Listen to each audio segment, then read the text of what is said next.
Beautiful souls. Welcome to our Starseed Gathering podcast. I have beautiful soul with me that is in Peru right now with so much energies around her, and it's going to be very amazing to speak with her. This podcast is really about lighting up your world through light workers around the globe that they do such amazing work in their own unique way. It's a very sacred space that I love to hold for everyone that shines their gifts in the world in a way that really fits and aligns with them. So we have Mercy with us that's going to be speaking about, a lot of the shamanism that she holds within her and all the other things that she wants to share. She had beautiful journeys not so long ago, and she's going to explain more about who she is. Welcome, beautiful. I'm super happy to have you here. Thank you. It's so good to be here with you digitally, virtually, from the jungle, from the Amazon, from the rainforest. I Very find it very interesting. So we're recording this, it's like a couple months in the year 2025, which is quite intense year, I think, for most of us. So tell us a bit like what happened for you. You can speak about your spiritual awakening. You can speak about where you are right now, what's happening. There's no wrong here. You do whatever feels right, beautiful. perfect. So let's see, where do I start? I don't know if there's a beginning or an end, so it's always hard to know where to start and stop, but I'll start from where I'm at right now and maybe work around that. So this once a year, I come down to Peru and I work with the shamans here. I was trained traditionally in the Shipibo lineage. I've worked with different ayahuasca foundations throughout South America. The one I've been working with the longest is called Blue Morpho, which is where I'm at now. There's a place here called Heliconia Lodge. And so I've been here many times. I keep coming back because it's beautiful. The medicine and the people are beautiful. I also work with Naturalia retreats down here. They're deep in the jungle, so you have to hike an hour and a half to get in there. You can only carry backpacks, so it's much more rustic. It's very gentle medicine, smaller groups of 5. This place is larger. There's groups of anywhere from 20 to 30 people. And I just did the Blue Morpho retreat last month in the Sacred Valley, which was a combination of San Pedro and ayahuasca. So I worked with all of the traditional plants down here in South America and dieted the tree barks. And I felt a calling 10 years ago to do ayahuasca. And so this is one of those things where it's very popular right now. There's shows about it and people are talking about it. And so I want to speak about the medicine and what it is and what all the ways I got it wrong and some of the ways I got it right, right? Because now I'm in the place where I'm serving medicine to others and I understand the intention behind everything, from the way that I pray, the way I collect my medicine, the way I harvest, the way my altar is set up. It's all very sacred. And who I am as a being as well all goes into my medicine. So I've done a tremendous amount of work on myself, on my shadow self, on all of the darkness. And I believe that when you're a shaman, if you have a totally clean, I'll call it a light body or a God body, whatever people want to call it, that your medicine is clean and your container is clean and the people that are drinking are safe within it, right? So those have been my trials and tribulations. I've had 3 really bad ayahuasca ceremonies. One of them I ended up in the hospital for. The other 2, I was asphyxiating, couldn't breathe, had asthma attacks, and the one person, they had no emergency plan. They didn't know where the nearest emergency room was. The people who drove me there had just drank ayahuasca, and I had to give them directions to get me to the hospital while I was on the medicine. So fortunately for me, it wasn't my first rodeo. It was like my 158th ceremony. But here I was with this group of people who said they were shamans, and 2 of them were from South America. And so and 2 of my really good friends that were a couple that had been drinking with this group for years invited me there. And so I just thought, oh, yes, of course, I'll go drink the medicine. This is a new tribe. These are new people. And then there were 5, I'll call them American people who said they were shamans as well. So, what happened that night was by the time I left, no one was a shaman because they weren't prepared. They couldn't hold the container. And here's what I've learned. A shaman is like a conductor of a symphony. The plants are all of the instruments. You sing Icaros. They are healing songs. It's frequencies, it's sound. You're directing the plants. You're calling in what you've dieted. You're calling in helpers, allies. So when a client, potential, whoever is in your maloka and they're in your space and they're under your medicine, you're a steward of them. You're a guardian of them. It's your job to keep them safe. And if something bad is happening in them or coming out of them, it's your job to speak with the medicine and ask the medicine what it needs to do to heal in the person, right? And so sometimes it takes a few ceremonies to clear things, like cumulatively, but also in a dire situation where it's life-threatening, there should be absolutely, one, a protocol and emergency around that, right? And two, if you are truly the head shaman and a master shaman and you call yourself that, you better be the director of the plants. That's it. You know, it's a very serious business to open someone's psyche and their energy body. So there's different levels of people who will drink and come to the medicine for different reasons. So we need to understand there's a whole physiological process that happens when you drink the medicine. You know, typically the duration is 3 hours long. There's a period called onset, and then you're in the deep medicine for 1 hour, and then the landing phase is 1 to 3, 4, 5, 6 hours, depending on the person. Some people are sensitive. You know, I was in a ceremony for 7.5 hours one time because I was very sensitive, and it was jaguar medicine, and it was very powerful, and they overserved me, right? And so that's one of the things that I want people to know who are looking to, like, oh, ayahuasca, should I try that? Yes, you should. If it's calling to you, absolutely try it. However, think about all these things. Think about, for me, I'm looking at someone. What is their body weight composition? What is their blood type? How do they metabolize? You know, how much of this medicine can their spirit handle? What's going to be safe for them? What's going to keep the fear mind and the amygdala calm? Are they a high trauma survivor? So that's why it's really important for shamans to be, you can't just meet someone and pour them a cup and say, here you go. I mean, there's work prior to ceremony that we want to do. We want to give you a flower bath. We want to cleanse your energy. We want to straighten and align everything to the best of our abilities so that the plants can come in. Sometimes I do combo ceremonies on people so that they have a purge. Prior to ceremony, you do combo. It's frog medicine. It's got 120 peptides. It moves through every cell and every organ in the body. It's a purgative, and it'll pre-clean the person. Then the flower baths are the same thing. You know, we think about flowers, think about the ultraviolet spectrum, angels, frequencies, healing energies, right? So we're pouring this onto someone's field and it's drying, right, all over their body. This is another way for us to do something before ceremony. Then when we're in ceremony, we've already prepared. It's like mentally, this is what you're going to anchor to. I'm going to sing an Icaros. This is my voice. This is my song. Anytime you get lost or confused, this is where you come back to. So you listen to the Icaros, you breathe into your heart, and you open your third eye. So the chacruna is what's paired with the ayahuasca vine, and the chacruna leaf is the visionary. So if you have more chacruna, you have more vision. And not everyone is third eye open or clairvoyant, right? Some people are body and somatic and they'll feel more physically. And so depending on your primary learning modality, you may have a different experience than the person on the mat next to you as far as what you perceive, right? But I've found that with practice and time and intention, when you open all the chakras, you can get all of the clairs, clairaudience, clairsentience, it's all there, right? And so we had kind of talked at first when we hopped on this call about sensitive people and them working with plant medicine. So I want to speak to that because I am a highly sensitive individual. Like an ant could fart 7 blocks from here and I would be like, do you smell that? Like, what is that smell? It's like, oh my goodness. Yeah, like I can hear things, I can see, I'm just hypersensitive. And so because I know that, I know my nervous system can get frayed and dysregulated, and it can just, get totally out of whack. And so knowing that you are a highly sensitive individual and coming into the medicine space, what I have found personally for me is to eat very clean. So vegan, vegetarian, unless you're a type O blood type, then you can have protein, but eat very clean, pray very clean, take spiritual baths prior to starting. Once you go into ceremony, you drink a very small cup. A traditional serving is about 1 ounce. So if you were a highly sensitive person, you would start with a 1/4 cup.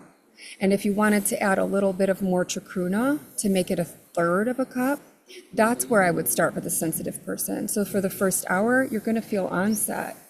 And within that hour, you can probably get to where you need to be with breath work, with working the body, with letting the medicine pass through.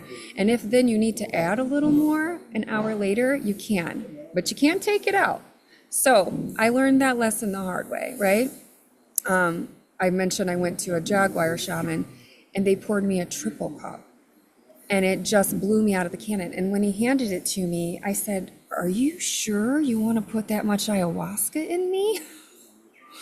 I don't know if that's a good idea, right?" And he stopped for a minute and he looked at the cup and and he goes, "Yeah, I think this is what it's going to take." And I was like, "Okay, well, bottoms up," right? So I drank it. And 7.5 hours later, after crying hysterically and having an asthma attack and nobody knowing what to do and me ending up on the roof of the building so I could get some air in my lungs, I called a shaman named Kelly, who's amazing in Colorado, that I've been working with, since she did a Bintiata on me. She's magical. I called her and she sang an Icaros to put air into my lungs. So here I'm in a different country. I'm in this compound. I'm with, a shaman and his wife. She doesn't speak English. I can't speak Spanish. They leave me with her. She leaves me in my room by myself. I was with my boyfriend and we broke up during the ceremony because he wouldn't help me. I mean, a lot of things can go wrong in a lot of different ways during an ayahuasca ceremony. And so I've learned 1,000 ways to not do ceremony, to not have ceremony, to not offer it to people. And I don't always get it right when I'm drinking with others, which is why the medicine has said to me, "Mercy, these are your lessons. Your medicine is gentle, it's kind, it's loving. This is how you're going to serve me because you're in service to others." So, I specialize in working with highly sensitive, highly traumatized individuals, people with terminal illnesses, people with addiction patterns, also people with ego problems, because there's a lot of those people out there. They take a little longer because they're a little bit more rascally, but God has shown me what this work is and what it can do and how it can heal people. And so I've learned with the plants, what's the appropriate plant for someone. Not everyone is suitable for ayahuasca. Some people are better fit for MDMA and pink buffalo. It's heart opening with a ketamine landing. And so there's different protocols. And I do muscle testing and I muscle test everything, the dosages, the timing, that's one of those things where it's so individuated. And so even though I do groups and large groups, I go to major cities and we'll host groups and, be a guest shaman at different places. I also do individualized sessions. And so I'll do a one-on-one session or couples or a very small group in an intimate setting. And I'm based out of Nashville. So I'm in Tennessee, but I do the smaller groups either in Nashville or in Kentucky, about an hour from where I'm at in Nashville. So I'll bring people in. They usually fly into town or maybe they're in the area. And I set up the space and we do the container for the weekend and we figure out what plants we're going to work with. And I've had really great success with that. And I'm really pleased with being able to help people both on a large scale, like globally, and on a small scale locally. In Nashville, I'm working with a healing collaborative of women. It's called the Watershed Co-op. It's a cooperative. All of the women there are amazing. There are 5 founders originally that started it. And it's called a watershed because you go through all of the different healing modalities with different healings. So I'm the staff shaman. And I have special pricing through them because it's, like I said, it's a healing collaborative of women. And I'm all about my sister tribe and building things up. And so I do different services there within that community. And they're more energy based. So more of my Reiki, more of my shamanic healing, less, not the plants specifically there, but other. And so there's therapists there. There are all different body workers there. And we all can, work in conjunction with each other and see what the clients need holistically. Because, right, everyone is so individual.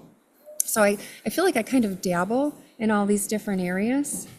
And most recently, what I've been doing is I've actually been doing healing work on other shamanic practitioners. And so this Blue Morpho is one of the places I've been coming to for 10 years. And back in the springtime, one of the people who worked here called me and asked me about Hamilton and asked me if I could look into his field and work on him. And I said, yeah, of course. Like, he's done so much for me. Blue Morpho has done so much for me. I would love to be able to do that. And so hope he doesn't mind him saying this, but in the last month in the Sacred Valley, when I was doing healing on him, he said, come on, we're doing this in front of everybody. And it was a group of 32 people. And I was like, don't you want some privacy, sir? And he goes, no, we're doing this here. And I said, let's go, right? And so the only way, in theory, they say the only way to become a master shaman is to heal a master shaman. And so Hamilton is a master shaman of that caliber quality. I mean, that's why I've been coming here for 10 years, right? Because I know his ayahuasca is clean and solid and secure, and the plants tell me. So God tells me something and the plants tell me something, then I know it's truth. If it comes out of a person's mouth, that's interpretive for me. So God said, yes, do this work. And so that's what I've been doing. So last month I went to the Sacred Valley and I was finally able to put my hands on him, doing on a laying of hands. So I do somatic body work. I work with cellular matrix within the body. I get any energetic distortions or attachments. I clear them out. And so when you're working with somebody of that level of their energy is that large, you have to hold that space. And so for me, I wasn't just cleaning cancer or something. I was cleaning, Christ consciousness, which is a pretty big thing, right? I was cleaning San Pedro. I opened a temple of San Pedro that was inside of him. I was led to the sacred guardian of the San Pedro cactus, and we opened the temple up and inside of his hip. That was mind blowing. So, and every person who ever drank ayahuasca from him, I could taste. So when you clean on these really large scales like that, it's almost mind-blowing. It's hard to wrap your head around, And I had a really difficult childhood, just awful. The first 12 years were unspeakably horrific. And I got away when I was 12 from my family, and I've been recovering ever since and using psychedelics and plants to help me do all of my recovery. And they led me along this trail, and I got to the point where I was like, okay, these are tools and I can use these for healing to help people, right? And so seeing all of that and the way that it comes about now is so profound. And I had a 10-year relationship with a person that I would call a narcissist, and they had a lot of addictions. So when I say a lot, they pretty much had every addiction there was.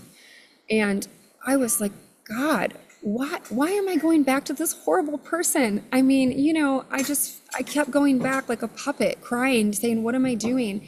And I brought him here to Blue Morpho to drink, put the medicine in him because I was like, he's so broken, what's happening? And he drank 2 nights and then he stopped. This was a few years ago. And then he said, I'm not drinking anymore. And so on the 3rd night of ceremony, the plants brought his spirit in front of me on the mat. And they said, clean him. And I said, what? No, he's a horrible person. Why would I clean him? And they said, you are mercy. And I said, yeah? And they said, the goddess of mercy, the quality of mercy. And I said, yeah? And they said, so you're going to clean him, even though he doesn't deserve it. And I was like, okay. So, I'm on my mat and he's standing in front of me and I'm doing this toroidal field, working with the geometries. And I'm clearing, and I finally clear him and he's out. And I said, thank God, that asshole, he's not here anymore. Didn't like that guy. I'm glad he's gone, right? And then the plants grabbed me and they said, now clean everyone that he's ever harmed, ever. And I was like, and all of a sudden I was in this huge coliseum and there were thousands of people. And I was looking around and I was like, oh my God. And it was like, he stole from me. He broke my heart. He did that. It was in every possible way, in every lifetime he'd lived in, every person he'd ever betrayed. And he'd been a sacrificial priestess down in the Yucatan. And all those people were there, and I'm like, oh my gosh, this is insane, right? And so I just said, okay. And they said, clean, clean, clean. And so I started doing it, and all these little bodies started flying up like these flickery flames until I cleared the whole Coliseum. And it was dead silent. And the plants were all standing around me, and they went like this, and they bowed. And they said, Now you know how to clean. And I was like, okay. So then they said, we're going to show you what else you're going to clean next. And I was like, I mean, okay, bring it. Like, I don't know what else could be beyond that, but yeah. And so they showed me this journey on the Trail of Tears, where the natives in North America had to walk off of their land and leave their land behind. And they don't own land because they're natives, but they still had to leave their homes. And along the path, I'm not going to cry, but I'm a little teary. The ones who didn't make it, their spirits were still in the path. They were still holding to where they were, trying to hold it in their hearts. And so the plant showed me, part of your station in life, part of what your work is to do here is to go to the Trail of Tears, and you're going to need 4 tribes. You're going to need 2 on this side, 2 on this side. You're going to need a pipe carrier in the front to open the space with the pipe, with the smoke, and you're going to need a person in the back to close the space energetically. This is the San Pedro journey, which is one of the plants that I work with. And I'm to walk this path. And as I walk, I'm to clean and to lift the spirits up out of that. And so it kind of blew my mind, right? I thought, well, this trail seems like it's everywhere when I looked on the map. So I'm meeting with different tribal people from the United States and Canada. I have a gentleman, a chief coming down here to Peru to meet with me. And I have some more people in northern Michigan that I'm going to meet with. And I have some contacts in Florida as well to make sure that I get the right chiefs from the right tribes for this kind of work, that are comfortable with working with the medicine and also working with me, you know? And so that's one of my missions, my kind of things that I'm going to do. But I've also been cleaning large scale things such as the pharmaceutical companies, the chemicals that are put into our food, social media, what it's doing to our children. And I'm not a political person. I don't identify with one specific philosophy or religion or political scope at all. I don't watch TV. So I don't read the newspaper. I'm not into pop culture, but I just know energetically like what the world is going through, what's manifesting in our children, the LGBT, the transgender, all of these things are in our consciousness, our collective consciousness. And so I work with Mother Gaia, Mother Earth, and she speaks to me. And she says, hey, I am tired of people putting poison inside of me. And I'm like, I totally understand it. And she was talking to me when I was in the Sacred Valley, and she goes, I'm just tired. I'm tired of everyone poisoning me. And I said, I'm so sorry. She goes, I just got COVID and I don't feel good, okay? And I said, Mother Earth, I totally hear you. I'm so sorry. I said, I don't know if you know this or not, but there are 6 planets in alignment right now. So I don't know if you were aware of the cosmological alignment, but on that day, I was on top of a mountain in the Sacred Valley and speaking with the earth and saying, these 6 planets just came here for you to help you.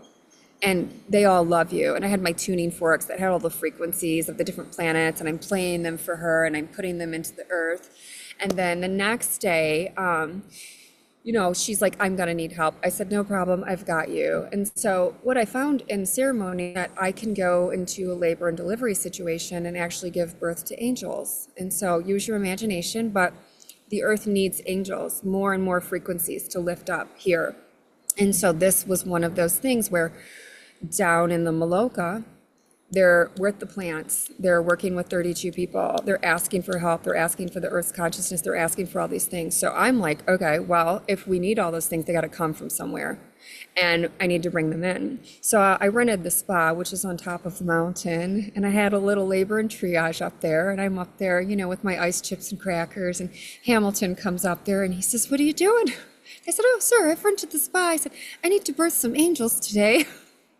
And I'll try not to be too loud because I'm kind of loud. And he said, oh, good luck with that, right? And he kind of strolled off. And I was up there and I literally was bearing down on the ground and pushing them into the ground. Doof, doof, doof. And so what happened was once those angels got into the ground, the sky started moving, the clouds started moving, it started raining, the stone beings were blowing wind out of the mountains, and I saw all these little spirits. So here's what I didn't know. The Sacred Valley is where everyone's buried. They buried them up on the mountains. It's graves. We were in a giant cemetery. Well, because I don't read history or pop culture or anything that an intelligent person apparently knows, I didn't know I was in a cemetery. And the night before, I was like, what is up with all these spirits? Why is everybody trapped in these mountains? How'd they die up there? Right? And no idea. And so, as I was pushing these energy angel frequencies in, I was singing the song of the angels as they were coming through. And when I do this, all the spirits were coming up out of the mountain and thanking me. So it's all very interesting and crazy and cosmic and wild. And I always say, use your imagination because it's really out there, right? And the longer I do this medicine, the more my energy expands and the more consciousness I have. So 2 years ago, I died and left out of my body. I got Lyme's disease and myasthenia gravis all at once. So I left that horrible 10-year relationship and I was paralyzed. Within a month and a half, I could not move my body. And I was like, God, I'm a healthy person. There's no way this is happening to me. I don't even understand it. And God paralyzed me on purpose because he's like, I'm going to keep you away from that guy. Well, we're going to make sure that that doesn't happen anymore. And so when I left out of my body, I was in the zero gravity chair and I went up into the oneness. And I was like, I'm home, God. Thank you. And I was so expanded, because I wasn't in a human's body. And I said, thank you. I'm home. I'm so happy to be here. And he goes, well, wait a minute. Actually, I need you to go back. And I'm like, what? No, no, no, no, no, no. No, look. I lived that life. I did a whole bunch of stuff down there. My body doesn't work anymore. Like, I'm good. I'm done. And he said, no, your son's going to need you. And I said, which one? And he goes, the real one. Because I had a transgender kid. So God was like saying it was my son who was born boy at birth. And I said, oh, okay, I got you. And he said, he's going to go through a hard time in 2 years and he's going to need a mom. And I was like, oh. And he goes, so I need you to go back. I love my kids. So I was like, all right, I'll turn around. So I said, I'm going to go back. You got to fix my body. He said, there's a plant for that, Mercy. There's a plant for everything. I was like, of course there is, sir. And I said, but I want you to give me something to do. If I have 2 years and I have free time, can you give me something amazing to do? And he said, yeah, no problem. So when I came back to my body, I brought this God light with me. This white, pure white light is the healing light. So when I'm in ceremony with people, on or off the plants, I put this God light into them. And when you look at a before and an after picture and you look at someone's pupil and the white in their eyes, you see this God light just shining out and it is so beautiful. So I got the God light and I have all these angel frequencies. So I can call the angels, I can speak to the angels, I sing the angels in ceremony, the angels sing through me. And it's funny because I'm tone deaf and I had my tonsils taken out and all these things that you'd think I couldn't sing, and yet it's not me. It's literally angel songs coming through. So, Definitely. Yeah, quite an amazing journey you had. like, Um, actually, yeah, so much you could speak about, but I think it's amazing how everyone has such a very unique way of getting into this type of work, and how all of the things that we experience bring us always closer and closer to the path we're supposed to be on. And even if we have questions and sometimes we feel we're a bit lost, like there's always like things to bring us back. And yeah, I love all of the visuals. I have my clairs very activated. We were talking about the shamanism and medicine women just before, and it's so interesting to see, how our gifts are getting anchored. And of course, for me, as I said before the recording, I do not do plant medicine. I don't need it because I think it would be so intense that I think it would be overwhelming. But if it helps people, and as you explained, for me in my own practice, when people tell me that, I just want to make sure that they have the right people around them to do that they feel safe, that it's sacred, that if anything happens, as you said, that there's somebody that's going to be supporting them, that they don't leave traumatized from the experience, but like gain, I mean, doing shadow work is never fun. I'm not saying like you're always gonna have beautiful experiences because probably sometimes you go into really high realms and sometimes you go into your own darkness. So I understand that. But it's like also like how can you pull the pieces together and feel like you're getting more of who you are through that process of healing, whatever you choose, if it's plant medicine or if it's healing work, if it's whatever it is that you choose. So I think it's nice that we all being called to do different things because everyone is different, right, on this earth. So more modalities we have, more people we can reach. So that's nice. I like that. Yeah, one time I was doing this and I was super tired. And I said to my friend, I don't know if I can keep going. And she said, there's someone out there that's sick and needs just the kind of medicine that you have. And if you don't show up, they'll never get better. So I see that as, yeah, we all have different lights and we all have different medicine that we can share with the world, and different things heal different people, but it's like, are we ever in need of healing? We just are. We just are. We've gotten so far removed from nature and the earth, from just growing our own food and sleeping, being in tribes and sleeping around a fire and all of those things that would regulate, thousands of years of evolution that regulated us as a society. So I feel like that's what us healers are doing. We're just guiding people back to themselves, right? To who they were, to who they just got lost. Definitely. And I love what you're saying about, us wanting to come back together, us wanting to reconnect to a tribe. I know it's been a desire of mine for a long time and I'll find it, it's gonna come. I can feel it, but it's like there's so many things with this disconnection from source, from this disconnection from who we are, that all of this, distraction, right? The phones, the TV, the whatever, then there's this distance with your soul. And then when you're with a tribe, it's just nice and soft and you're around a fire, whatever you're doing, just this presence. Well, like the image I'm getting just now is like we are not alone. Then we come together, and then there's our ancestors together, and we're just having this beautiful present moment together shared, which I think we've lost so much. I mean, so many of us are estranged from our families, and it's like difficult with other people, and we find ourselves a bit isolated through this process to find ourselves, yes, but I think at some point we're ready to kind of come back together.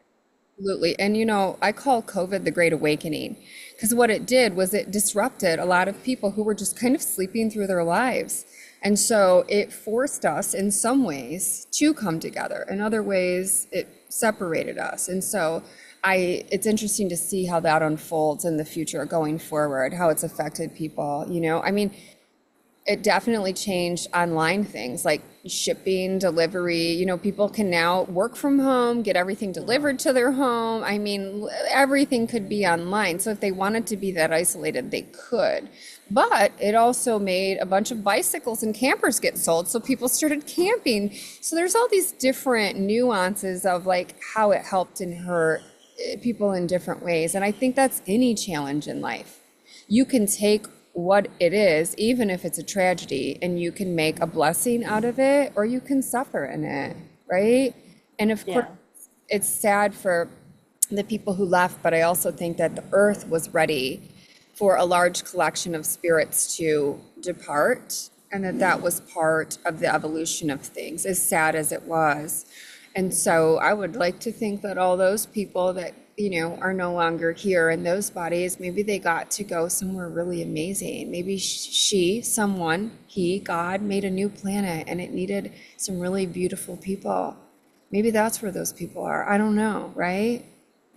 Yeah, we never know, and We can and imagine. and an exit also creates a new plan for the soul, and some of them might have decided to become babies again and start coming back because that was the exciting time, and they wanted to be in a supportive family because for a lot of us, we were the trailblazers, right? It wasn't easy to actually open the path because most of the people before us were pretty, zombied out in this 3D matrix, not really asking so many questions. Not everyone, of course, but for some of us, right?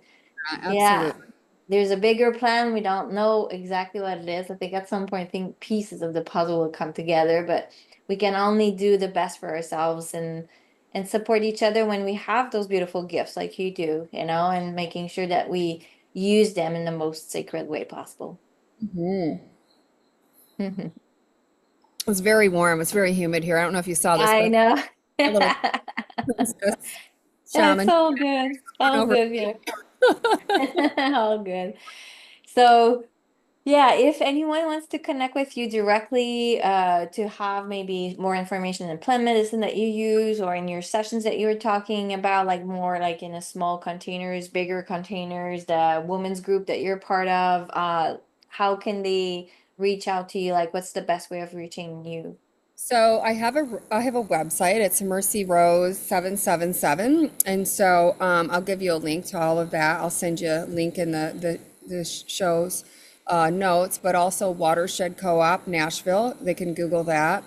And so, yeah, I'm available locally, nationally, overseas. I do remote sessions as well. So, a lot of times, if somebody is just curious and needs to get an idea of what is possible, I'll set up a call through my assistant and my staffing, and then they can filter into me, who needs to work with the medicine, but ultimately God and the plants tell me. So I'm typically booked 3 to 6 months out in advance for my bookings, but if someone needs something and it's of an urgent situation, someone will bring it to me and God will definitely say, hey, check this file, check this email, call this person, speak with them. So, I always make sure that everyone has access to the medicine or to guidance. And if there's something that I don't know how to do, I know somebody really good who does know how to do it because I've worked with so many different shamans and medicine people and energy workers and healers. And I'm all about building that community and giving people good medicine, right?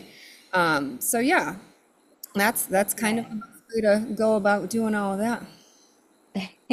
Beautiful. So we'll leave all of your links below. Thank you so much for sharing the energy of the Amazon with us today, your story. And please, anyone, if you're interested in knowing anything more about everything that Mercy has shared, well, you're welcome to message her directly. And thank you again, Mercy. It was very nice to meet you and hear a bit more about your lovely medicine. Okay, dear. It's been such a blessing, and you are such a light, and I enjoy your conversation and your heart so much. And I'm really glad that we got to do that card reading back when we did it, just so we could get a little vibe going. So I've been feeling your energy and your heart and your love, and I just want to say thank you for what you do. Mm. Same You're to you, beautiful. Enjoy the rest of your time there in Peru and sending you much love. And I'll talk to you, everyone, in the next one. Bye. big love. Mwah, mwah, mwah. Bye.